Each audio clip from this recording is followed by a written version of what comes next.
Le Réseau des sports est fier de vous présenter la 10e manche de la Coupe Nissan Sentra de la saison 2023.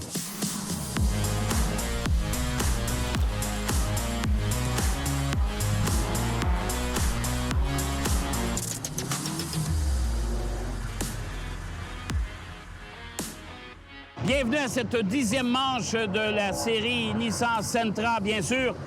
Il fait toujours beau, mais c'est un peu plus bruyant puisque en arrière-plan, on a la série Pinty's qui est en piste actuellement, toujours en compagnie de mon ami Philippe Brasseur. On a eu droit à un beau spectacle la semaine dernière, si on le sait, c'est conclu. Maintenant, qui est en tête du championnat? Est-ce qu'il va conserver sa place? Alors, Alexandre Fortin, toujours en tête du championnat, Jacques, avant cette 10e épreuve de la saison. Ceci dit, Alexandre Fortin est assuré de rester en tête du championnat, quoi qu'il arrive lors de cette épreuve. L'écart, ceci dit, avec Nicolas Barrette, s'est réduit. Nicolas Barrette, donc, qui est en 2e position au championnat. Nicolas Barrette qui va partir de la 7e position seulement aujourd'hui parce que c'est à nouveau Valérie Limoges. On prend les mêmes et on recommence. C'est la même grille de départ que pour la course numéro 9.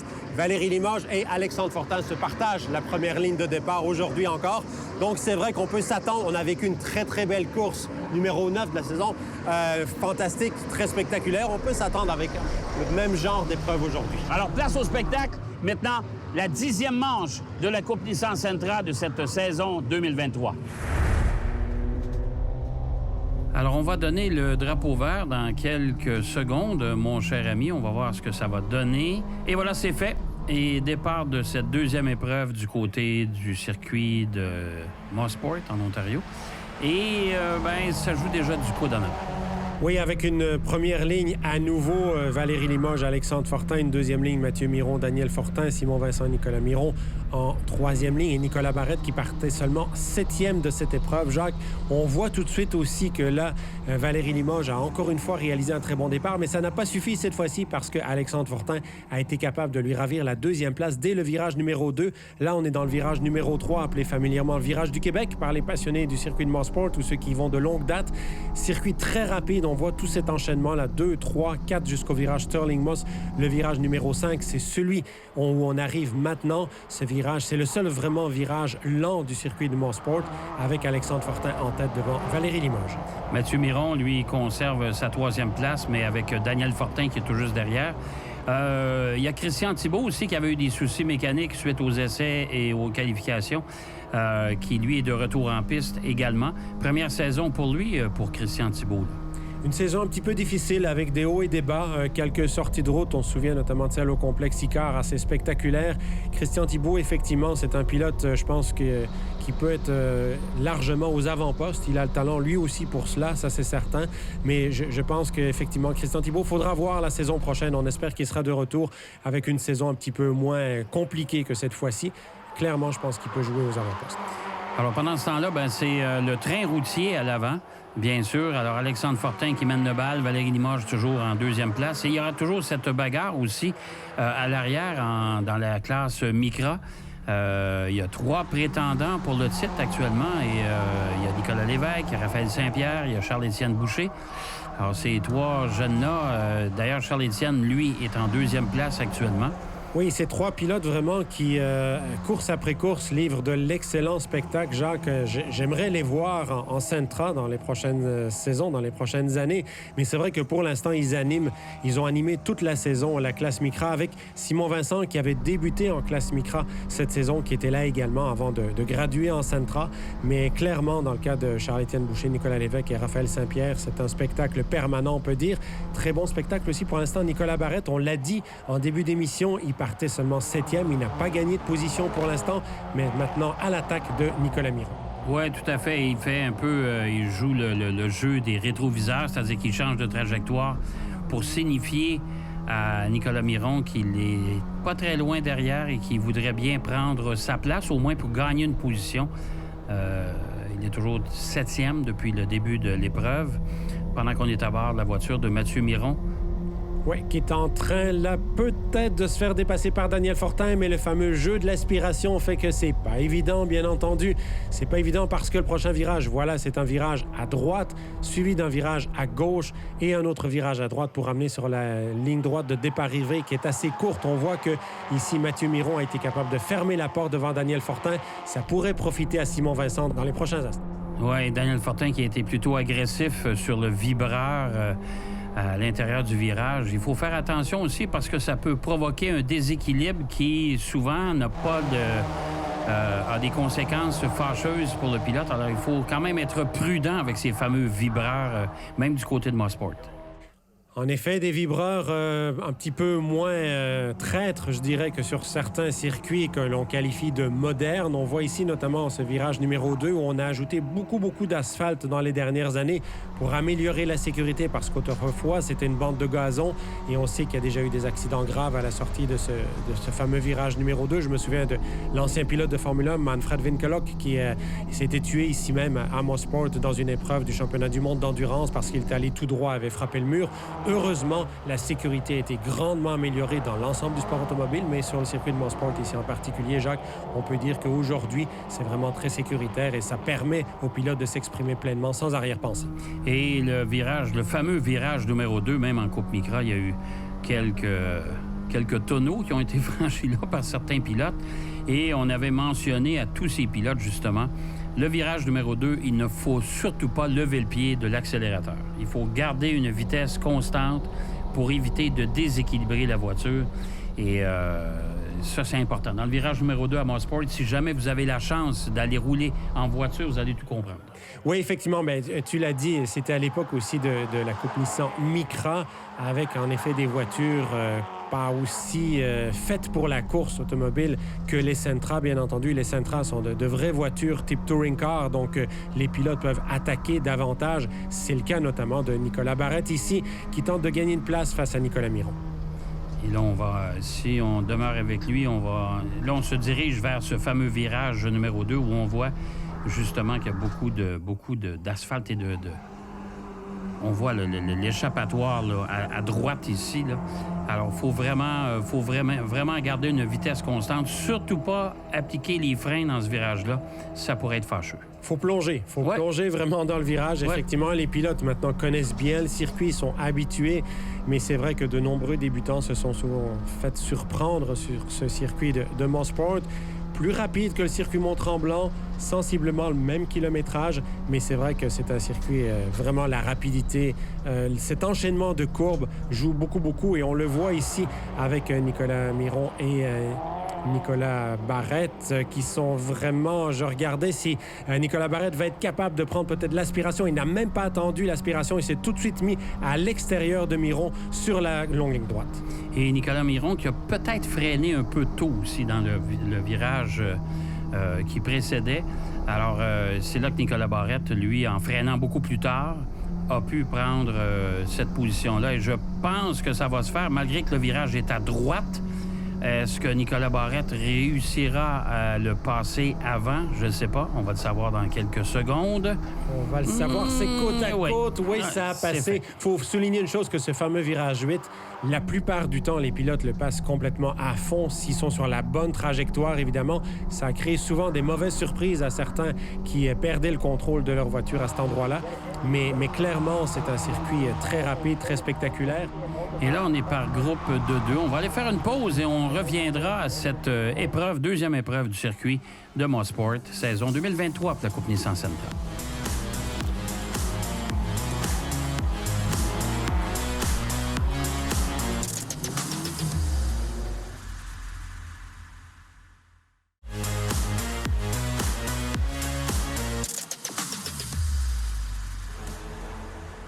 De retour au circuit de Mosport, justement. Alors, c'est le statu quo à l'avant. Alexandre Fortin qui a toujours Valérie Limoges dans ses rétroviseurs. Et pendant ce temps-là, il y a Simon Vincent aussi qui fait du bon boulot en 3e place, suivi par Daniel Fortin. Absolument, Jacques. Simon Vincent, dont n'oublions pas qu'il apprend encore la Sentra parce que c'est vrai que pour lui, c'est une première expérience sur le circuit de motorsport aux commandes du Nissan Sentra. Il avait déjà roulé avec la Micra, mais pas du tout avec le Sentra. Donc, très belle performance pour l'instant en 3e position. Et on voit, il y a certains écarts qui se sont quand même formés, mais on est encore en début de course. Il peut encore se passer beaucoup de choses. Oui, et Mathieu Miron qui semble avoir des problèmes avec sa voiture parce qu'il est très loin à l'arrière. Alors, pourtant, il était dans les meneurs au début. Mais pendant qu'on aperçoit toujours les deux petits groupes qui sont à l'avant, Alexandre Fortin tient bien. Il n'y a aucun problème, aucun souci. Et Valérie Limoges est tout juste derrière. Et là, il semble avoir un souci ici avec Nicolas Barrette. Est-ce qu'on aurait frappé le mur à droite? Oui, Nicolas Barrette, en tout cas au ralenti sur la ligne départ-arrivée, il se dirige tout doucement vers le virage numéro 1. Ça va être extrêmement compliqué pour lui de trouver un endroit pour se stationner sans être dans la ligne de course. Et voilà, on voit qu'il est carrément arrêté. Ça va entraîner une neutralisation. C'est inévitable parce qu'une voiture à cet endroit, on ne peut évidemment pas la laisser là jusqu'à l'arrivée.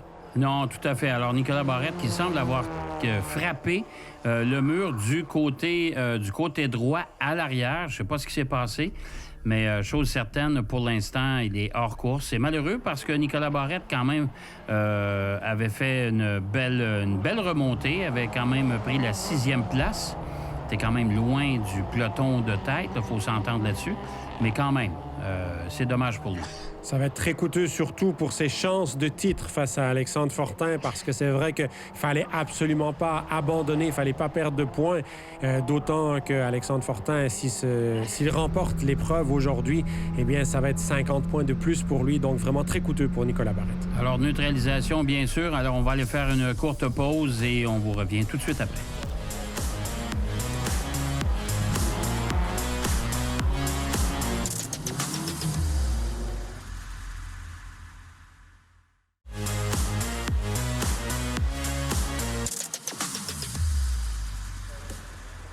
Alors, Nissan avait profité aussi de l'occasion pour nous amener une nouvelle voiture de tête. C'est une Z, mais la version Nismo cette fois-ci.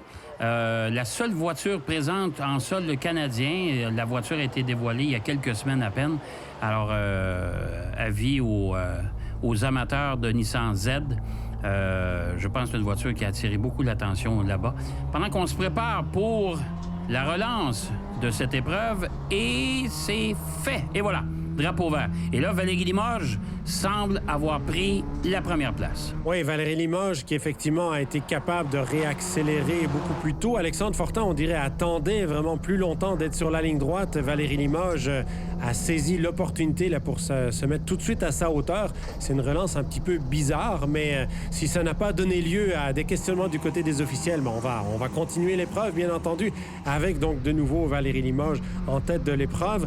Mais là, Alexandre Fortin, qui n'a pas l'intention de concéder la victoire aujourd'hui et qui vient tout de suite à l'intérieur dans le virage 3, à l'intérieur de Valérie Limoges. Les deux voitures sont côte à côte encore, Jacques. Oui, on aperçoit la voiture de Valérie tout juste à ses côtés. Et là, on est à bord de la voiture de Valérie. Alors, c'est très serré entre ces deux-là, mais l'intérieur va probablement favoriser Alexandre Fortin. Et là, malheureusement, Daniel Fortin qui, malheureusement, devra s'immobiliser. Accrochage encore une fois. Avec Valérie Limoges, justement, malheureusement, il est allé dans son malheur, dans sa perte de contrôle. Il a heurté la voiture de Valérie Limoges. C'est extrêmement décevant parce que vraiment, cet incident de course-là vient comme nuire beaucoup à la fin de l'épreuve. Ça va entraîner vraisemblablement une autre neutralisation. On voit la voiture de Valérie Limoges ici au ralenti sur la ligne droite. Mario Andretti, c'est terminé pour elle. Et là encore, comme on l'a dit pour Nicolas Barrette tout à l'heure, ça va être extrêmement coûteux quant à ses chances de titre. Oui, tout à fait. Alors, c'est sûr qu'il y aura neutralisation puisque la voiture de Valérie est immobilisée à un très mauvais endroit. Ça va donner une chance supplémentaire à Simon Vincent qui, lui, s'assure de la 2e place maintenant. Oui, il était 3e avant cet incident, effectivement, Simon Vincent. Donc là, en effet, avec encore une fois la menace de Mathieu Miron en arrière de lui, c'est vrai qu'on va voir qu'est-ce qui va arriver là pour la fin de cette épreuve. Tout à fait. On va faire une pause et on sera de retour tout de suite après.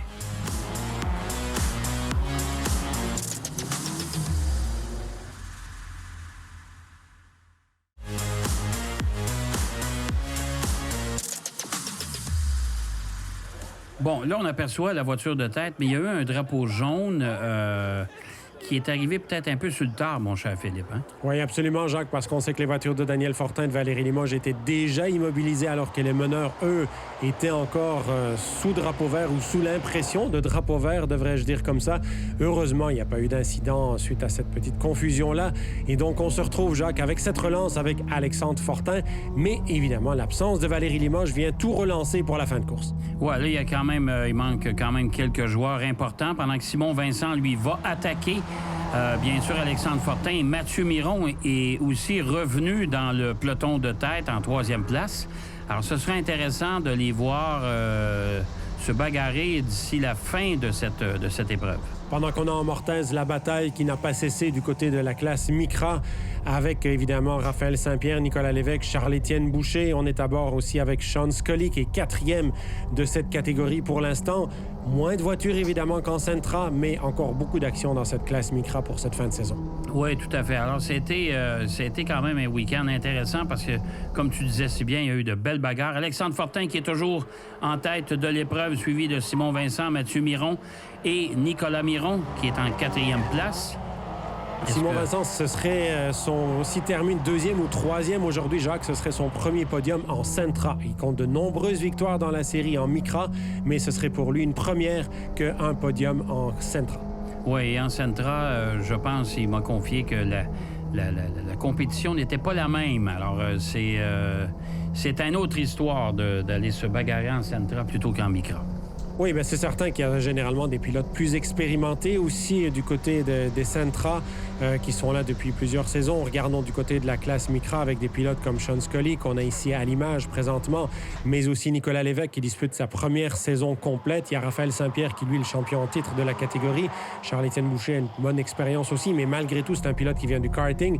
Donc, c'est certain que tous ces pilotes-là, c'est pour eux la classe Micra, est une étape de développement et de découverte des compétitions de circuit routier bien souvent, alors que du côté de la Sentra, évidemment, on a affaire à des pilotes comme Valérie Limoges, qui a énormément d'expérience, des pilotes comme Sylvain Ouellette, qui n'est pas là aujourd'hui, mais qui dispute habituellement une bonne partie de la saison, qui sont des pilotes qui sont là en sport automobile, qui connaissent toutes les pistes par cœur.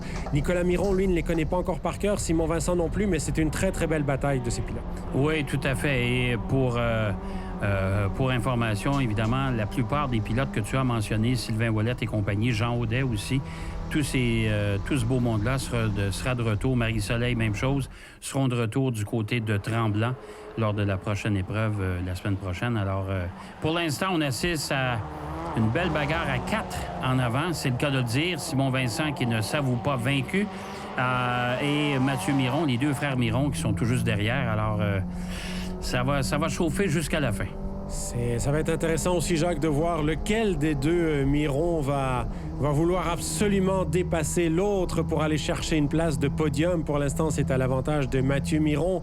On voit clairement que Nicolas Miron, sur la ligne droite, ne profite pas beaucoup du phénomène d'aspiration, mais malgré tout, il reste encore peut-être un tour où on est au tour, j'ai l'impression qu'on est au dernier tour. Ça va vraiment se jouer dans les tout derniers virages. Et Simon Vincent, on aperçoit toute sa dextérité, justement.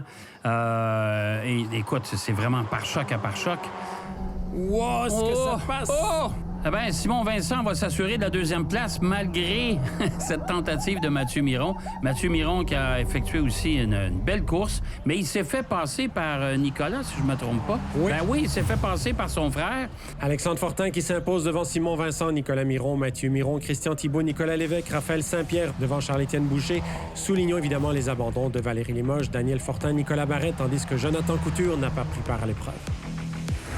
Une course, j'ai eu à travailler, je pense, un petit peu partie 2e. J'ai une petite poussette de mon père pour venir me mettre à côté de Valérie, garder ça à l'extérieur, puis après ça, réussir à faire un mot.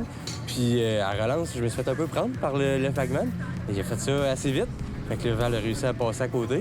Mais je voulais reprendre tout de suite le lead. Je savais que j'avais un petit peu de difficulté avec ma voiture. Puis je l'ai repris tout de suite en bas au 3, je pense, avec un beau mot. Puis après ça, c'est rendu jusqu'à la fin. J'avais confiance avec mon auto. Hier, c'est plate. J'avais j'avais du pace, puis je pense que j'étais le plus rapide sur la piste de quand même un petit bout, mais j'ai perdu à 4 à relance, puis après ça, j'étais plus capable de rien faire. Mais aujourd'hui, les gars ont travaillé fort. On a pris une transmission hier sur une autre voiture qui avait été accidentée au début du week-end. On ne savait pas si la transmission allait bien aller. Aujourd'hui, j'avais un petit peu de problème avec. Il fallait que je sois doux avec la transmission, mais on s'est rendu jusqu'à la fin, puis c'est parfait. Cette piste-là, c'est la meilleure. C'est la meilleure du calendrier, d'après moi. Il y a tellement de dénivelé ici, puis c'est le fun. En plus, voir tous les campeurs sur le bord, les tentes, l'ambiance est vraiment le fun, puis c'est une belle piste. Plein de rebondissements. Il ne faut pas oublier que ça fait une semaine seulement qu'on a l'auto. Donc, trouver les réglages pour le week-end lors de la première course, ça a été difficile. Puis là, on savait qu'on a essayé quelque chose, puis on pensait que ça fonctionnerait. On l'a eu, on est bien contents, mais il y a eu des rebondissements, des belles batailles avec le frère Miron, avec les Fortin, les deux. J'arrivais sur Valérie avant la première voiture de sécurité. J'aurais pu batailler avec les trois avec une bonne avance sur le restant du peloton. Puis à la fin, j'ai essayé d'attaquer Alexandre dans l'avant-avant-dernier coin. Puis ça n'a pas fonctionné, mais regarde, je suis bien content. Je suis vraiment content de la voiture. Ça va super bien. Il y a une super belle entraide aussi avec d'autres compétiteurs. Fait que on s'est toujours dit que la première saison, les premiers événements, c'était pour apprendre. Puis regarde, on apprend à vitesse grand V, puis tant mieux. On va juste être compétitif plus vite l'année prochaine. Ça s'est bien passé. Je me suis battu un peu contre Barrette au début. Puis après, il m'a dépassé à l'extérieur au 5A, 5B. J'ai resté ça assez steady. Puis malheureusement et heureusement, grâce à un jaune, le peloton s'est rattrapé.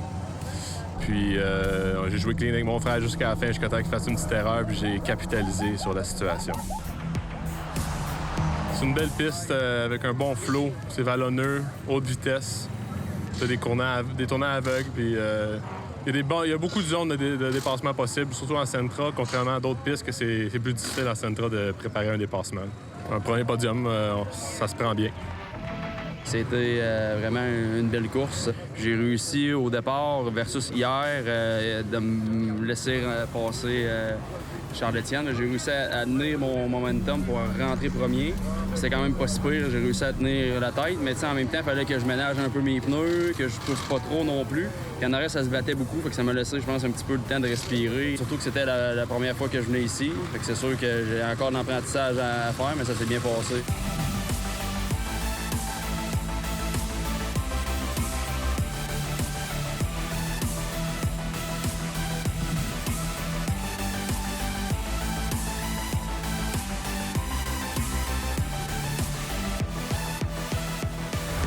Alors, bien sûr, c'est encore une fois une 10e manche enlevante.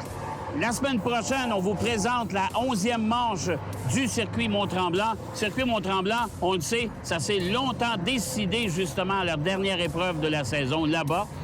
Et il y aura beaucoup plus de voitures en piste aussi, Philippe. Oui, et pour les candidats au titre, Jacques, ça a comme influence que si on termine dernier, on va marquer beaucoup moins de points, puisque finalement, tout le monde marque des points dès l'instant où on prend le départ en Coupe Nissan Sentra. Donc, les écarts peuvent être plus grands en termes de pointage, bien entendu, avec peut-être 25-26 voitures au départ.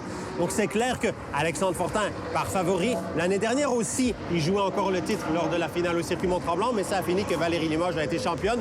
Cette année, Valérie, ça va être un petit peu plus difficile, je pense, pour elle, pour aller chercher le titre. En tout cas, on va dire qu'elle n'aura pas son destin en main au circuit Mont-Tremblant. Pour l'instant, c'est Alexandre Fortin qui sera le grand favori en vue de ses 2 dernières courses de la saison au circuit Mont-Tremblant. Restez avec nous la semaine prochaine du circuit Mont-Tremblant, la 11e manche. D'ici là, surtout, bonne route, bonne semaine.